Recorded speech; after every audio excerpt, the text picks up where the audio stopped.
الحمد لله نحمده ونستعينه ونستغفره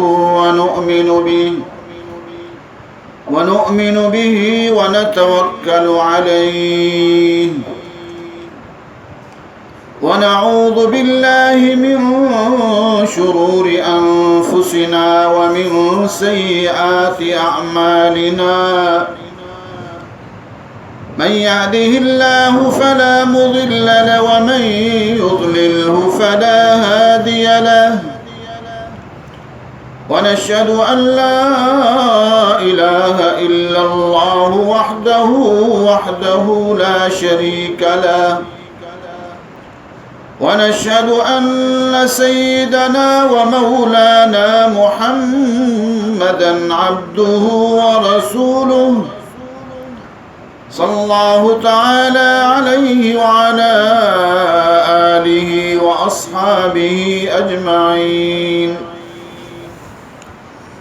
أما بعد فأعوذ بالله من الشيطان الرجيم بسم الله الرحمن الرحيم اقرأ باسم ربك الذي خلق الإنسان من علق اقرأ وربك الأكرم الذي علم بالقلم علم الإنسان ما لم يعلم. معززہ موقرہ معزز سامعین اور میری بہنوں اور بیٹیوں، اللہ تبارک و تعالیٰ کا لاکھ لاکھ شکر ہے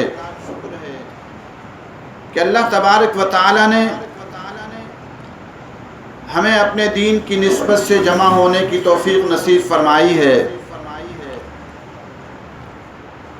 آج پوری دنیا میں اہل باطل کی کوشش یہ ہے کہ وہ دین کے کاموں میں رکاوٹ ڈالیں اور دین کے یہ جو گلشن آباد ہیں مدارس دینیہ کی صورت میں ان کو بجھا دیا جائے. لیکن الحمدللہ مدارس دینیہ کا کام دن بدن بڑھتا چلا جا رہا ہے اور پوری دنیا میں پھیلتا چلا جا رہا ہے.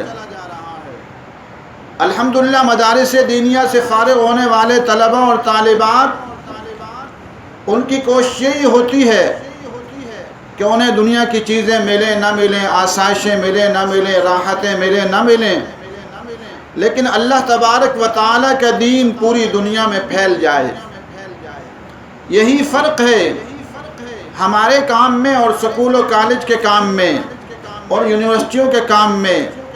سکول و کالج اور یونیورسٹی سے فارغ ہونے والوں کی سوچ یہ ہوتی ہے کہ ہم نے دنیا کو کیسے سجانا ہے، اپنی لائف کو کیسے اچھا کرنا ہے، گھریلو زندگی میں راحتیں کیسے حاصل کرنی ہیں، آسائشیں کیسے حاصل کرنی ہیں. ان کی یہ فکر نہیں ہوتی کہ ہم نے جو پڑھا ہے اس کو آگے پھیلانا ہے. جبکہ مدارس دینیہ میں پڑھنے والے طلبہ اور طالبات کی فکر یہ ہوتی ہے کہ ہم نے دین کے پیغام کو آگے پہنچانا ہے، مدارس دینیہ کو کھولنا ہے اور یہ پیغام قرآن و سنت کا پیغام ہم نے پوری دنیا میں عام کر دینا ہے. الحمدللہ آج مدارس دینیہ سے پڑھنے والے طلبہ اور طالبات نے پوری دنیا میں مدارس کھول لیے ہیں. ہر علاقے میں جاؤ، ہر شہر میں جاؤ، ہر بستی پہ جاؤ، ہر پہاڑی پہ جاؤ تو وہاں ایک مدرسہ دینیہ نظر آئے گا اور الحمدللہ قرآن و سنت کی فضائیں پوری دنیا میں عام ہو رہی ہیں. اسلام ہمیں پڑھنے کا کہتا ہے، اسلام میں پڑھنے کی بڑی اہمیت ہے. اسی لیے سب سے پہلی وحی جو ہمارے آقا جناب نبی اکرم صلی اللہ علیہ وسلم پر اتری اس میں پڑھنے کا حکم ہے. بہت سارے لوگ اعتراض کرتے ہیں کہ اسلام مسلمانوں کا پڑھنے سے کیا تعلق؟ نہیں، الحمدللہ ہمیں تو حکم ہی سب سے پہلے پڑھنے کا آیا ہے. اقرأ، پڑھیے. اور پھر پڑھنے کے اندر یہ ہے کہ وہ علم پڑھیے جو رب سے جوڑے، اور وہ علم پڑھیے جو اللہ تبارک و تعالیٰ کی عظمت کو دل میں بٹھائے. دین کی عظمت کو دل میں بٹھائے، اللہ تبارک و تعالیٰ سے جوڑے، ہمیں جوڑے، وہ علم قرآن و سنت کا علم ہے۔ قرآن و سنت کے ذریعے سے انسان کو اللہ تبارک و تعالیٰ کی عظمت کا علم ہوتا ہے، اللہ تبارک و تعالیٰ کی شان کا علم ہوتا ہے، اللہ تبارک و تعالیٰ کی صفات کا علم ہوتا ہے، اللہ تبارک و تعالیٰ کی قدرتوں کا علم ہوتا ہے۔ اور پھر جب اللہ تبارک و تعالیٰ کا علم دل میں آتا ہے، اللہ تعالیٰ کی عظمت دل میں آتی ہے، اللہ کی شان دل میں آتی ہے، تو پھر انسان گناہوں کی طرف نہیں جاتا۔ آپ صلی اللہ علیہ وسلم نے صحابہ اکرام پر جو محنت کی، وہ یہ محنت کی کہ اللہ تبارک و تعالیٰ کی عظمت کو بٹھایا، اللہ تبارک و تعالیٰ کی شان اور قدرتوں کو دل میں بٹھا دیا، اللہ کا خوف دل میں آیا، پھر چوریاں نہیں ہوتی تھی، پھر ڈاکے نہیں پڑتے تھے، پھر رشوت نہیں ہوتی تھی، پھر ملاوٹ نہیں ہوتی تھی، پھر کرپشن نہیں ہوتی تھی، اور پھر اغوا نہیں ہوتے تھے۔ آج پورا معاشرہ ہمارے ملک میں کرپشن ہی کرپشن اور اس کی داستانیں پھیلی ہوئی ہیں، ملاوٹ ہی ملاوٹ داستانیں پھیلی ہوئی ہیں، رشوت ہی رشوت، اور تو اور وہ عدلیہ جن عدالتوں کے اندر انصاف ملنا ہے، آج وہاں رشوت عام ہو چکی ہے، آج ہر شعبے میں رشوت عام ہو چکی ہے، چوری عام ہے، ڈکیتی عام ہے۔ اور یہ ساری چیزیں کیوں ہیں؟ اس کی وجہ یہی ہے کہ اللہ تبارک و تعالیٰ کی عظمت اور قدرت کا یقین دل میں نہیں ہے، اللہ تبارک و تعالیٰ کا خوف دل میں نہیں ہے، اور اسلامی نظام کی بہاریں نہیں ہیں، اس وجہ سے فضائیں خراب ہو رہی ہیں۔ جب اسلامی نظام آتا ہے، اللہ کی عظمت کو دل میں بٹھایا جاتا ہے، پھر زکوٰۃ کا نظام آتا ہے، عشر کا نظام آتا ہے، صدقے کا نظام آتا ہے، تو غریبوں کی امداد ہوتی ہے، اور غریب پھر چوری کی طرف نہیں جاتا۔ آج غریب چوری کی طرف کیوں جا رہا ہے؟ ڈاکے کی طرف کیوں جا رہا ہے؟ ملاوٹ کی طرف بہت سارے لوگ کیوں جا رہے ہیں؟ اس سے بھی جا رہے ہیں کہ جن کو اللہ نے مال دیا ہے وہ اللہ کی راہوں میں خرچ ہی نہیں کرتے۔ کتنے لوگ زکوٰۃ ادا کرتے ہیں؟ بہت تھوڑی تعداد ہے جو زکوٰۃ ادا کرنے والوں کی ہے، غریبوں پر خرچ کرنے والوں کی تعداد نظر نہیں آتی۔ تو بہرحال ہمیں اسلام پڑھنے کا کہتا ہے، اور جس کے بارے میں حدیث میں فرمایا کہ طلب العلم فریضۃ علی کل مسلم و مسلمۃ، کہ ہر مسلمان مرد و عورت پر علم کا حاصل کرنا فرض ہے۔ اس سے مراد دین کا علم ہے، دین کا علم ہے کہ قرآن و سنت کا علم حاصل کرنا ہر مسلمان مرد عورت پر فرض ہے۔ تو فرمایا اقرأ بسم ربک الذی خلق، پڑھیے اس کے نام سے، اقرأ بسم ربک الذی، اپنے رب کے نام سے پڑھیے جس نے تخلیق کیا۔ سارا جہاں اسی کا بنایا ہوا، یہ آسمان کس نے بنایا، یہ زمین کس نے بنائی، یہ فضائیں کس نے بنائی، یہ درخت کس نے بنائے، یہ پھول کس نے بنائے، یہ پھل کس نے بنائے، یہ انسان کس نے بنائے، یہ جانور کس نے بنائے، یہ پرندے درندے کیڑے مکوڑے کس نے بنائے، یہ ساری چیزیں کس نے بنائی ہیں؟ ذرا سوچئے تو صحیح، غور تو کریے۔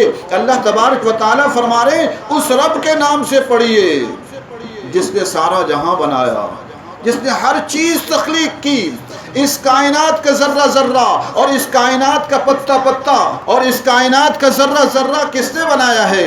یہ جہاں کس نے سجایا ہے؟ آسمان کو کس نے بنایا ہے؟ ستارے کس نے بنائے ہیں؟ یہ زمین کس نے بنائی ہے؟ سیارے ستارے کس نے بنائے ہیں؟ یہ فضائیں کس نے بنائی ہیں؟ یہ ٹھاٹھے مارتے ہوئے سمندر کس نے تخلیق کیے ہیں؟ سمندروں میں بے حساب مخلوق کس نے بنائی ہے؟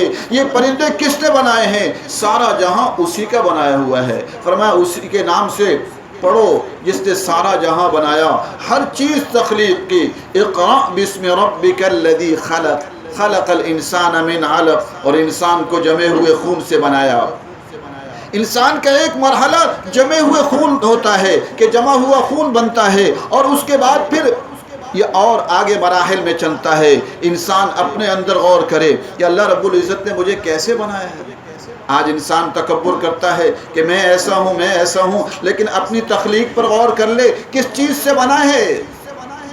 تخلیق من ماء مہین، ایک کمزور پانی، ایک ضعیف پانی، ایک نجس پانی، ایک گندا پانی، ارے اس سے بنا، اور جو ہے نجس ہی پانی اس جو ہے خون اس کی غذا بنی، اسی سے بنتا چلا گیا، لیکن آج نخرے کرتا ہے کہ میں ایسا ہوں۔ اللہ فرماتے ہیں وَأَعْلَمُ بِكُمْ إِذْ أَنشَأَكُمْ مِنَ الْأَرْضِ، اللہ خوب جانتا ہے جب تمہیں زمین سے نکالا۔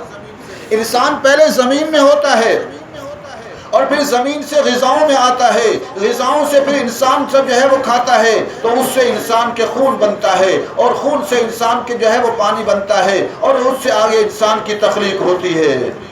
وَأَعْلَمُ بِكُمْ إِذْ أَنشَأَكُمْ مِنَ الْأَرْضِ وَإِذْ أَنْتُمْ أَجِنَّةٌ فِي بُطُونِ أُمَّهَاتِكُمْ، اور وہ اس وقت بھی جانتا ہے جب تم چھوٹے سے بچے تھے ماں کے پیٹ میں۔ وَإِذْ أَنْتُمْ أَجِنَّةٌ فِي بُطُونِ أُمَّهَاتِكُمْ فَلَا تُزَكُّوا أَنفُسَكُمْ، آج اپنی تعریفیں مت کرو، میں ایسا ہوں، میں چودھری ہوں، میں خان ہوں، میں نواب ہوں، میں ٹیوانا ہوں، میں فلاں خاندان کو، تم مجھے نہیں جانتے۔ ارے کیا ہے انسان، آج مر جائے تو 2 دن باہر نہیں رہ سکتا، یہ درخت کٹ جائیں تو عرصے تک باہر پڑے رہیں گے، ان میں بو نہیں پڑے گی۔ پتھر کٹیں، پتھر پڑے رہیں، بو نہیں پڑے گی۔ لیکن انسان جس چیز کا بنا ہوا ہے، یہ اتنے کمزور چیز کا بنا ہوا ہے، کہتے ہیں اس میں جو ہے وہ 70-80% تو پانی ہے، سارا پانی کا بنا ہوا ہے، اور اس لیے گھل کر ختم ہو جاتا ہے۔ نخرے بہت ہیں، اس لیے ہم سب کو چاہیے عاجزی پیدا کریں، انکساری پیدا کریں، تواضع پیدا کریں، صفات حمیدہ کا علم حاصل کریں۔ 200 کے قریب صفات حمیدہ ہیں۔ نظرۃ النعیم فی مکارم اخلاق الرسول الکریم، ہر استاد استانی کے مطالعے میں ہونے چاہیے، جس میں 200 صفات حمیدہ اور جو ہے وہ 161 صفات مذمومہ کا بیان ہے، اس کا مطالعہ ضرور رکھیں، اور اپنے طلباء اور طالبات کو بھی اس سے متعارف کرائیں۔ مختصر انداز میں ہمیں صفات حمیدہ کا علم ہو، اور صفات مذمومہ کا ہمیں علم ہونا چاہیے۔ آج بہت سارے لوگ ہیں جن کو صفات حمیدہ کا علم ہی نہیں ہے، اور بہت سارے صفات حمیدہ وہ ہیں جن کا حصول فرض ہے، حصول فرض ہے، لیکن ہم ان کو پڑھاتے نہیں ہیں، ان کو توجہ نہیں دیتے۔ اور بہت ساری صفات حمیدہ جو صفات مذمومہ وہ ہیں جس سے بچنا فرض ہے، واجب ہے، اور اس کا بھی علم ہمیں نہیں ہے۔ اس سے صفات حمیدہ اور صفات مذمومہ کا علم حاصل کیا۔ اللہ تبارک و تعالیٰ کا شکر ادا کیجئے کہ اللہ تبارک و تعالیٰ نے آپ کو جامعہ میں آنے کی توفیق نصیب فرمائی ہے، یہ اس کا احسان ہے۔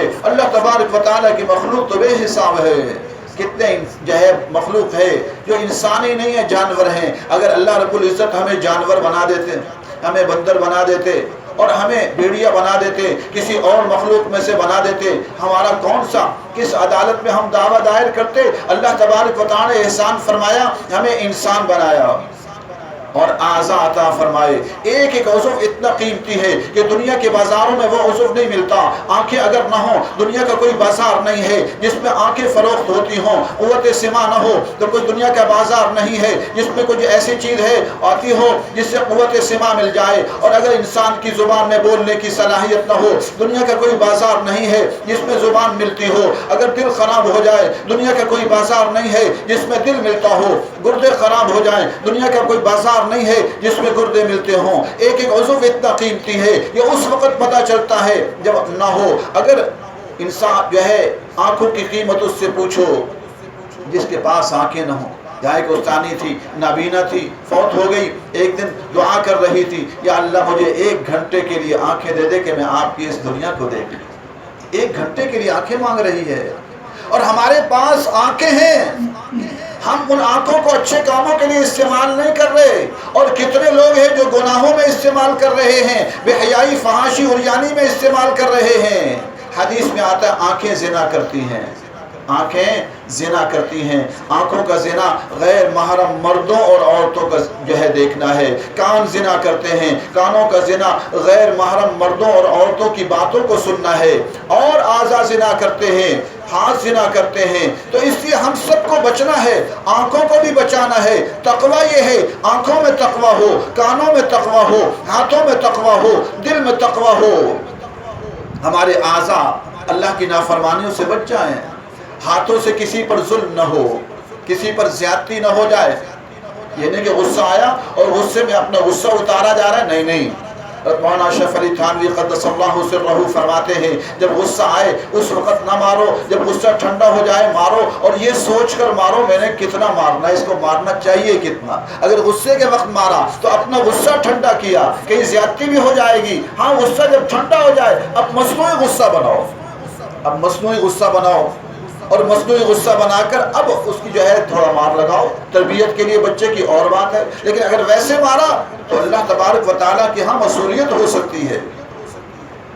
تو ہم سب یہاں آئے ہیں، اللہ تبارک و تعالیٰ کا شکر ادا کریں کہ اللہ تبارک و تعالیٰ نے ہمیں آنے کی توفیق دی، نعمتوں سے نوازا، انسان بنایا، مسلمان بنایا، اچھے عقیدہ صحیح العقیدہ بنایا، اور پھر مدارس دینیہ کا رخ کرنے کی توفیق نصیب فرمائی۔ کتنے پڑھانے والے ہیں، ان کو بھی اللہ تبارک و تعالیٰ کا شکر ادا کرنا چاہیے۔ آج فالج آ جائے کیا کر لیں گے؟ آج اعضاء میں ٹوٹ جائیں، ایکسیڈنٹ ہو جائے کیا کر لیں گے؟ کتنے حادثات ہیں اس زمین پر، بے حساب حادثات ہیں۔ اسی لیے تو آپ صلی اللہ علیہ وسلم عافیت کی دعا بہت مانگا کرتے تھے۔ اس سے قدم قدم پر مشکلیں ہیں، قدم قدم پر صعوبتیں ہیں، قدم قدم پر مصائب ہیں، اور جو ہے اتنی پریشانیاں ہیں، یہ زندگی کا سفر، مراحل اس کے مشکل ہیں۔ ہمارے آقا اسی لیے عافیت کو بہت مانگا کرتے تھے۔ ہمیں عافیت جو ہے وہ طالب ہونا چاہیے۔ اللہ تبارک و تعالیٰ کا شکر ادا کریں کہ اللہ تبارک و تعالیٰ نے ہمیں مدارس دینیہ میں آنے کی توفیق نصیب فرمائی ہے۔ اساتذہ اور استاذیہ بھی شکر ادا کریں اور اپنے اوقات کو منضبط کریں، ضائع نہ کریں اپنے اوقات کو۔ مولانا اشرف علی تھانوی قدس اللہ سے روح فرماتے ہیں کہ گرمی سردی میں اپنے نظام الاوقات بناؤ۔ گرمیوں کا نظام الاوقات یہ ہوگا، میں رات کو کس وقت اٹھوں گا اور اس کے بعد کیا معمولات ہوں گے۔ رات کو اٹھنے سے لے کے رات کو سونے تک اپنے سارے اوقات لکھ کر رکھیں۔ ہر استاد بھی لکھے، ہر استانی بھی لکھے، ہر عملے والا بھی لکھے کہ میں نے زندگی کیسے گزارنی ہے۔ یہ نہیں کہ فوت تفقہ گزار رہا ہے، اچھا ابھی یہ کر لیتے، نہیں ہے۔ اپنے اوقات کو قیمتی بنائیں۔ جن کے پاس اسباب کم ہوں استاد اور استانیوں کے پاس، وہ اور اضافی کام لیں، وہ مضامین لکھنے والے بنیں، وہ تصنیف کرنے والے بنیں، وہ مختلف مضامین لکھ کر اخبارات میں بھیجنے والے بنیں۔ آج کل تو جو ہے فیس بک پر لکھی جا سکتی ہیں، اور اب مضامین لکھنے والے بن جائیں۔ اضافی کاموں میں، خدمت کے کاموں میں اپنا کام جوڑیں۔ ہمیں بتائیں سب جو ہے مدرسے والوں کو کہ میرے پاس اضافی وقت ہے، مجھے کام دیا جائے۔ یہ نہیں کہ وقت کو ضائع کر رہے ہیں۔ ہم سونے کے لیے نہیں آئے، ہم کھانے کے لیے نہیں آئے۔ ہمارے آقا نے تو اس دنیا سے پناہ مانگی ہے۔ ہمارے آقا نے ایسی دعا مانگی جو ہم کم ہی مانگتے ہیں، شاید ہی کوئی مانگتا ہو۔ وہ کیا، کون سی دعا ہے؟ اللہم احیینی مسکینا۔ اللہ اکبر۔ آج دعوے دار تو بہت ہے کہ ہمیں مسکینوں سے پیار ہے، لیکن آقا کی دعا سنو، آپ دعا کر رہے ہیں اللہم احیینی مسکینا وامتنی مسکینا واحشرنی فی زمرۃ المساکین۔ اے اللہ مجھے زندگی دے تو مسکینوں، غریبوں، فقیروں والی، مسکینوں اور غریبوں فقیروں والی۔ وَأَمِتْنِي مِسْكِينًا، موت آئے تو غریبی فقیری میں، وَحْشُرْنِي فِي زُمْرَةِ الْمَسَاكِينَ، اور قیامت میں مجھے غریبوں فقیروں میں اٹھانا۔ اللہ نے دعا قبول فرما لی، اور ایسی قبول کی کہ محمد عربی صلی اللہ علیہ وسلم کے گھر میں کئی مہینے گزر جاتے تھے، آگ نہیں جلتی تھی۔ کئی مہینے گزر جاتے تھے، آگ نہیں جلتی تھی۔ آج ہمارے گھر میں اگر ضرورت کی ایک چیز نہیں آئی، فلاں چیز نہیں آئی، تو اب ناراض ہو رہے، بھئی فلاں چیز کیوں نہیں آئی؟ بھئی فلاں چیز کہی تھی کیوں نہیں آ رہی؟ عمومی طور پر گھروں میں یہ مزاج بن رہا ہے، ہم نے فلاں چیز کہی تھی کیوں نہیں پکی؟ شوہر ناراض ہو رہے ہیں، بھئی ہم نے فلاں کہا تھا کیوں نہیں پکا؟ نہیں جو پک گئے، ہم تو اس کے بھی مستحق نہیں تھے۔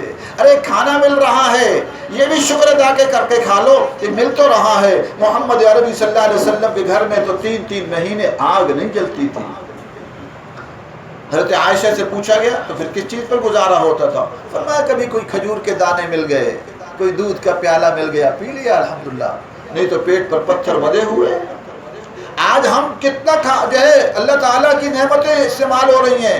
کوئی گھر ہے جس میں آگ نہ جلتی ہو؟ سارے گھروں میں آگ جل رہی ہے، اور پھر بھی اللہ کا شکر ادا نہیں ہو رہا۔ شکوے زبان پر ہیں، اللہ تعالیٰ کو شکوے پسند نہیں ہیں۔ شکوہ نہ کیا کریں، شکوے، ارے کیا ہماری زندگی میں کیا ہے، ہمیں کیا دیا ہے؟ اللہ نے اتنی نعمتیں عطا فرمائی ہیں، اتنی نعمتیں عطا فرمائی ہیں، سوچ ہی نہیں سکتے۔ حضرت علی رضی اللہ تعالی عنہ کے سامنے ایک شخص آیا اور آ کر شکوہ کرنے لگا، میرے پاس کیا ہے، فقر و فاقہ ہے، مجھے کچھ نہیں دیا۔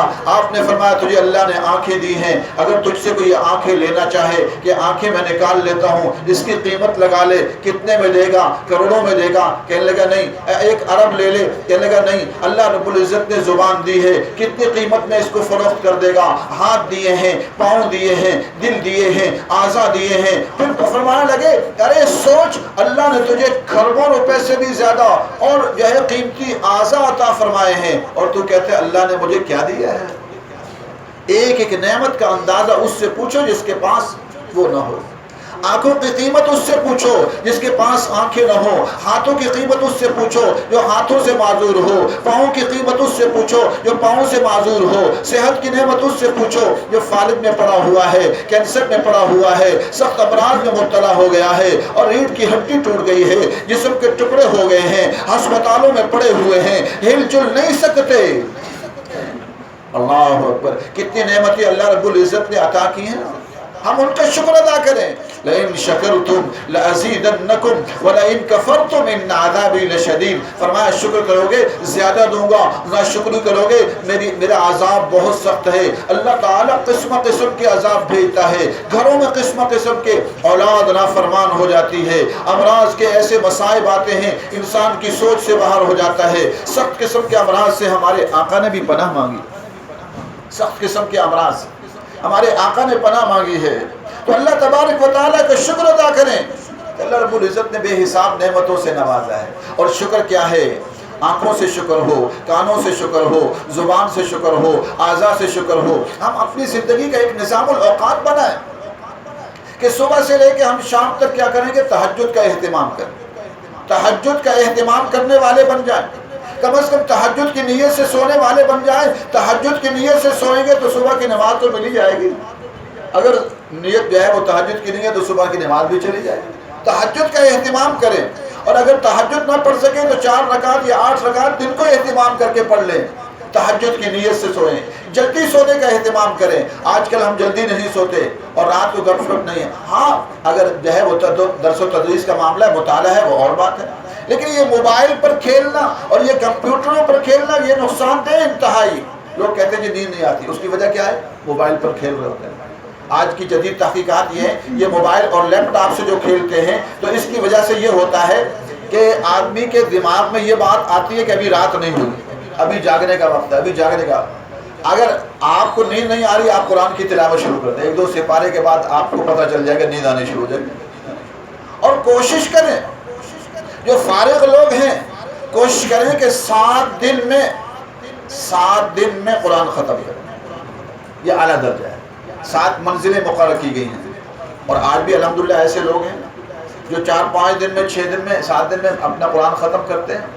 تو 7 دن میں قرآن مجید کا ختم کرنے کا اہتمام کریں۔ آج امراض بڑھ رہے ہیں، وجہ کیا؟ قرآن کی تلاوت نہیں ہو رہی گھروں میں۔ امراض تو آئیں گے، پھر جن اور آسیب اور یہ سب کچھ گھیریں گے۔ جب ہم قرآن کی تلاوت کریں گے الحمدللہ اس کی برکت سے یہ سب کچھ دور ہو جائیں گے۔ قرآن کی تلاوت کا معمول ہو، اور کوئی زیادہ وقت نہیں لگتا، کوئی 1.5 گھنٹہ لگتا ہے، 1.25 گھنٹہ لگتا ہے۔ اگر ہم 1 منزل پڑھیں تو اتنی زیادہ وقت نہیں لگتا، تو ہم 1 منزل پڑھنے کا اہتمام کریں۔ قرآن کو 7 حصوں میں تقسیم کیا گیا، ہفتے میں قرآن مجید ختم ہو جائے۔ کم از کم درجہ یہ ہے، کم از کم درجہ 1 سپارے کا اہتمام تو ہو۔ قرآن مجید کو ہم حضر مشق میں اچھا پڑھنے والے بن جائیں۔ ہماری کوشش ہو، ہمارے ہر استاد کی کوشش ہو، ہر استانی کی کوشش ہو، عملے والوں کی کوشش ہو، طلبہ و طالبات کی کوشش ہو کہ ہم نے قرآن ایسے اچھے انداز میں پڑھنا ہے جیسے عرب پڑھتے ہیں۔ شیخ عبد الولی ارکانی کو دیکھیں کیسا پیارا پڑھتے ہیں، شیخ عبد الرحمن سدیس کیسے پیارا پڑھتے ہیں، اور قراء ہیں۔ آپ میں سے ہر ایک کی کوشش ہو کہ ہم نے حضر میں بھی اور مشق اور ترتیل میں بھی قرآن کو اچھے انداز میں پڑھنا ہے۔ اپنے اوقات کو قیمتی بنائیں، کوئی مشکل نہیں ہے۔ میں نے دیکھا بعض بوڑھے عملے کے ساتھی ہیں لیکن ان کی عمر 60 سال کے قریب ہے اور وہ محنت کر رہے ہیں، ان کا لہجہ بن رہا ہے۔ نوجوان محنت نہیں کر رہے، ان کا لہجہ نہیں بن رہا۔ ان کو کہتے ہیں، وہ جب تلاوت کراتے ہیں تو تلاوت کرنے میں وہ توجہ نہیں کرتے، تو ان کا لہجہ نہیں بن رہا، بوڑھوں کا لہجہ بن رہا ہے۔ من جدہ وجدہ، عربی کا مقولہ ہے جو محنت کرتا ہے پا لیتا ہے۔ تو قرآن مجید کو ہم اچھے انداز میں پڑھیں، اور ہماری کوششیں ہو، ہر استاد اور استانی کی کوشش ہو۔ ہماری یہ جو چھوٹی چھوٹی بچیاں آئی ہیں، ان میں سے ہر بچی حضر اور مشق میں قرآن اچھا پڑھنے والی بن جائے، باقاعدہ اس کا جو ہے وہ گھنٹہ ہو، ان کا گھنٹہ ہو، اور ان کو حضر اور مشق میں قرآن پڑھنے والی بن جائے۔ اور اس کے ساتھ ساتھ اہتمام ہو قرآن مجید کا ترجمہ ہم سب کو آتا ہو۔ قرآن مجید کے ترجمے میں عمومی کمزوری پائی جاتی ہے۔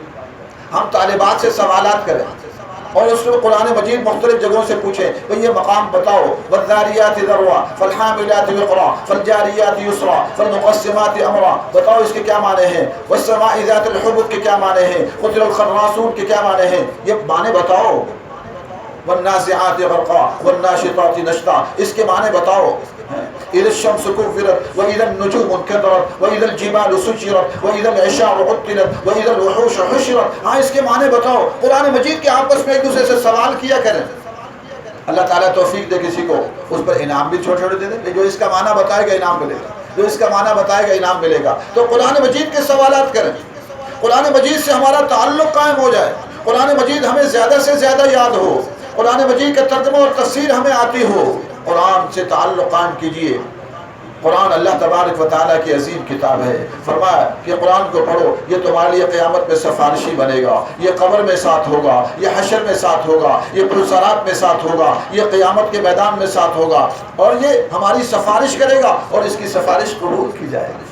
تو فرمایا قرآن کو پڑھو، اور عربی لہجے میں پڑھو، اور تغنی کے ساتھ پڑھو، قرآن کو اچھے لہجے میں پڑھو۔ ارے گانے والے گانا گاتے ہیں، بڑی کوششیں کرتے ہیں، دنیا والوں کا کلام ہوتا ہے، انسانوں کا کلام ہوتا ہے، کتنی محنت ہوتی ہے اگلا خوش ہو جائے۔ ارے ہم اللہ کا قرآن پڑھیں، اللہ تعالیٰ کو پسند ہے کہ ہم تغنی کے ساتھ پڑھیں، اچھے انداز میں پڑھیں، اچھے لہجے میں پڑھیں، اپنا لہجہ بنانے کی کوشش کریں۔ جب لہجہ بنائیں گے تو بنے گا، اور جب نہیں بنائیں گے تو نہیں بنے گا۔ اس کے ساتھ ساتھ تمام درجات میں یہ کوشش کی جائے کہ ہمیں حدیثیں یاد ہوں، چھوٹی چھوٹی بچیوں کو بھی حدیثیں یاد کرائیں، چھوٹی چھوٹی بچیوں کے بھی حدیثیں یاد، ہر استاد اور ہم جو ہے ہم محنت کرنے والے بن جائیں کہ ہمارے طلبہ اور طالبات کو قرآن بھی یاد ہو، احادیث میں زیادہ سے زیادہ یاد ہوں، احادیث بھی، اور کوشش کریں ہر استاد اور استانی حدیث کی ایک چھوٹی کتاب دی، اور کوئی مشکل نہیں۔ الحمدللہ میں نے بھی 3-4 جو ہے وہ لکھ دی ہیں، ترتیب دے دی ہے، کسی کا اختصار کیا،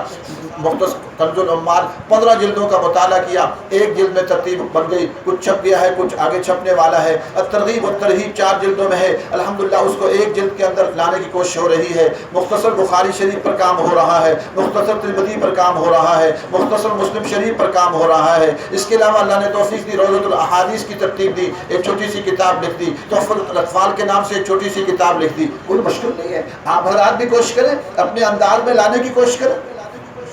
ہم تو فقہ کی کتابوں کو نئے انداز میں لائیں۔